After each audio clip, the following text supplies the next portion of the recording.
ప్రపంచంలోనే top stealth fighter జెట్లలో అది కూడా ఒకటి. దాని టెక్నాలజీని కాజేయాలని 10 దేశాలు కాచుకొచ్చున్నాయి. ఆ యుద్ధ విమానం వస్తోందంటే ప్రత్యర్థులకు హడలే. శత్రు దేశంలోని ఏ మూలకైనా వెళ్ళి దాడులు చేసి అంతే గుట్టుగా రాగల సామర్థ్యం దాని సొంతం. అదే F-35 ఫైటర్ జెట్. అమెరికాలోని లాక్హీడ్ మార్టిన్ సంస్థ తయారు చేసిన ఈ యుద్ధ విమానం భారత భూభాగంలో దిగింది. కేరళలో ల్యాండ్ అయ్యి 20 రోజులైంది. ఇప్పటికీ దాన్ని బాగు చేయలేకపోతున్నారు ఇంజనీర్లు. ఇక లాభం లేదు, అమెరికానే తీసుకెళ్లి రిపేర్ చేయాలని డిసైడ్ అయ్యారు. అయితే ఈ స్టెల్త్ ఫైటర్ జెట్లో ఎన్నో ప్రత్యేకతలు ఉన్నాయి. దీని టెక్నాలజీని ఇప్పటికీ ఏ దేశం కూడా అందుకోలేకపోతోంది. అందుకే బ్రిటన్ చాలా ఆందోళన చెందుతోంది. ఇంతకీ ఈ F-35 యుద్ధ విమానం కథ ఏమిటి?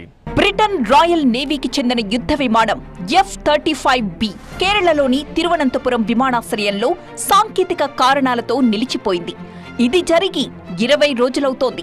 దీనిపై చాలా మీమ్స్, జోక్స్ సోషల్ మీడియాలో ప్రచారంలోకొచ్చాయి. కానీ అత్యాధునిక యుద్ధ రంగంలో ఇది ఒక వజ్రాయుధం లాంటిది. అంతెందుకు, ఇటీవల ఇరాన్ ఎయిర్ డిఫెన్స్ వ్యవస్థల కళ్లు కప్పి టెహ్రాన్పై దాడులు చేసిన వాటిల్లో ఈ F-35 ఫైటర్ జెట్స్ ఉన్నాయి.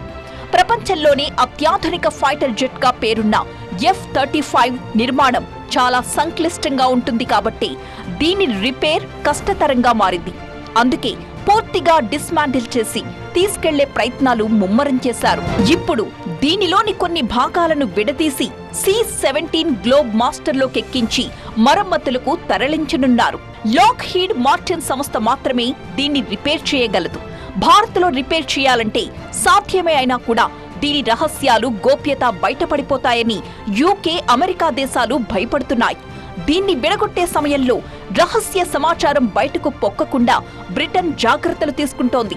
ఈ విమానాన్ని డిస్మాంటిల్ చేసే క్రమంలో ప్రతి చర్యను రికార్డుల్లో నమోదు చేసి దానిని సరిచూడాల్సుంటుంది. ఈ జెట్ నుంచి డేటా లీక్ అవ్వకుండా ప్రతి స్క్రూకి సెక్యూరిటీ కోడ్ ఇస్తారు.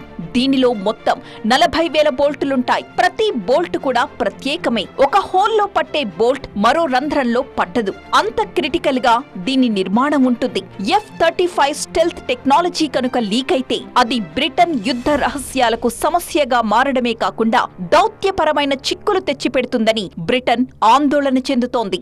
F-35లు మనుగడలోకొచ్చాక తొలిసారి 2019 మేలో ఫ్లోరిడాలోని ఇగ్లిన్ బేస్ లో దీని రెక్కల్ని విడదీశారు. అప్పుడు కూడా C-17 గ్లోబ్ మాస్టర్ ని వాడారు. దీనిని logistics readiness squadron aerial porters నిర్వహించింది. 4 ఏళ్ల ఈ ప్రాజెక్టుకు $2 లక్షల ఖర్చు పెట్టి తరలింపును పూర్తి చేశారు. ప్రపంచంలో ఎన్నో స్టెల్త్ ఫైటర్ జెట్లు ఉన్నాయి.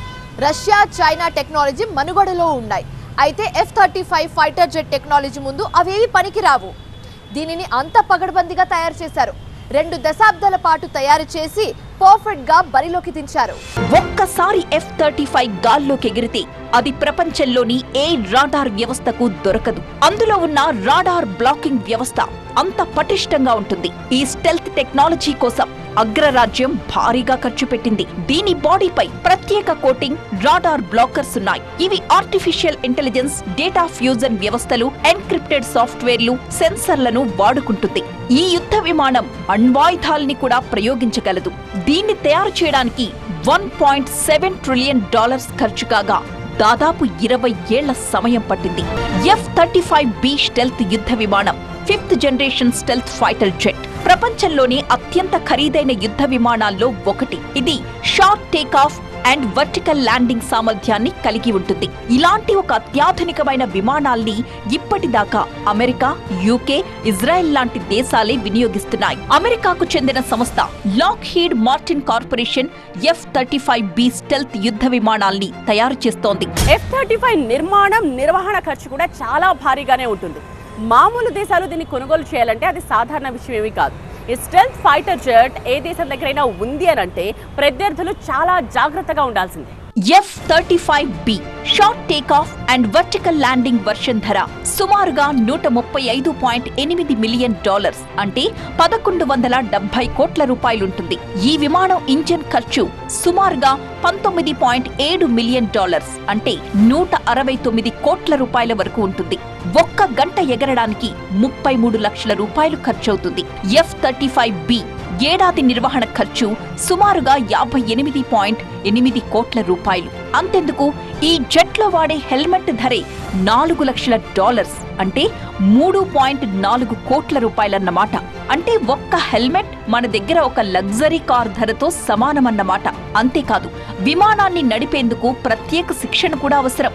ఇది కూడా ఖరీదైనదే. కేరళలోని తిరువనంతపురం ఎయిర్పోర్ట్ లో ఉన్న ఈ యుద్ధ విమానాన్ని రిపేర్ చేయలేకపోయారు బ్రిటిష్ ఇంజనీర్లు. దీంతో ఈ విమానాన్ని తయారు చేసిన లాక్హీడ్ మార్టిన్ ఇంజనీర్సే దిక్కయ్యారు. ఇప్పుడు ఈ F-35B స్టెల్త్ ఫైటర్ జెట్ రెక్కల్ని ఊడతీసి గ్లోబ్ మాస్టర్ లోకి ఎక్కించబోతున్నారు. అమెరికాలోని ఫ్లోరిడాకు తీసుకువెళ్లి అక్కడ రిపేర్ చేయబోతున్నారు.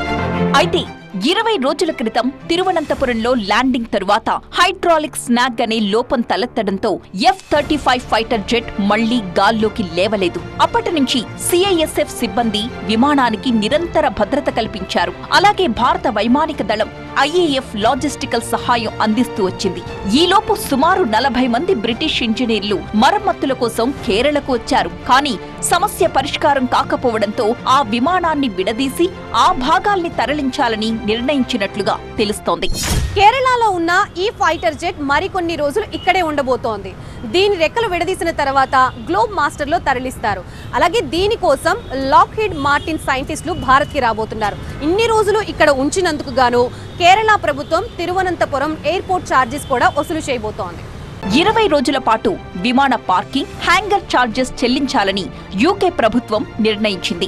భారత వైమానిక దళం, నౌకాదళం, తిరువనంతపురం విమానాశ్రయ అధికారుల సహకారానికి యూకే హైకమిషన్ ప్రత్యేక కృతజ్ఞతలు తెలిపింది. పార్కింగ్ ఛార్జెస్ ఎంత చెల్లిస్తుంది అనే వివరాలు ఇంకా బయటకు రాలేదు. అయితే అది లక్షల్లో ఉండే అవకాశం ఉంది. తిరువనంతపురం అంతర్జాతీయ విమానాశ్రయంలో పార్కింగ్, భద్రత, హ్యాంగర్ ఛార్జెస్ కలిపి రోజుకు 2 నుంచి 3 లక్షల రూపాయల వరకు ఉండొచ్చు.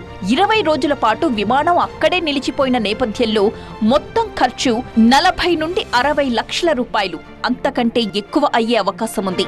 గతంలో కూడా బ్రిటన్ కి చెందిన ఎయిర్ క్రాఫ్ట్ క్యారియర్ నౌక క్వీన్ ఎలిజబెత్ నుంచి F-35B శ్రేణి విమానం మధ్యధరా సముద్రంలో పడిపోయింది. అప్పుడు పైలట్ సురక్షితంగా బయటపడ్డాడు. దీని శకలాలను చైనా, రష్యా దళాలు ఎక్కడ స్వాధీనం చేసుకుని స్టెల్త్ టెక్నాలజీని అపహరిస్తాయో అన్న భయంతో ఆగమేఘాల మీద గాలింపు ఆపరేషన్ చేపట్టాల్సొచ్చింది. ఎందుకంటే కోల్డ్ వార్ సమయంలో ఇలా సముద్రంలో మునిగిపోయిన ఆయుధాల్ని రష్యన్లు, అమెరికన్లు స్వాధీనం చేసుకుని ఆ టెక్నాలజీని కాపీ కొట్టిన సందర్భాలు ఉన్నాయి. ఇప్పుడు కూడా అలాగే జరుగుతుందన్న ఆందోళనలో ఉన్నాయి అమెరికా, బ్రిటన్ దేశాలు.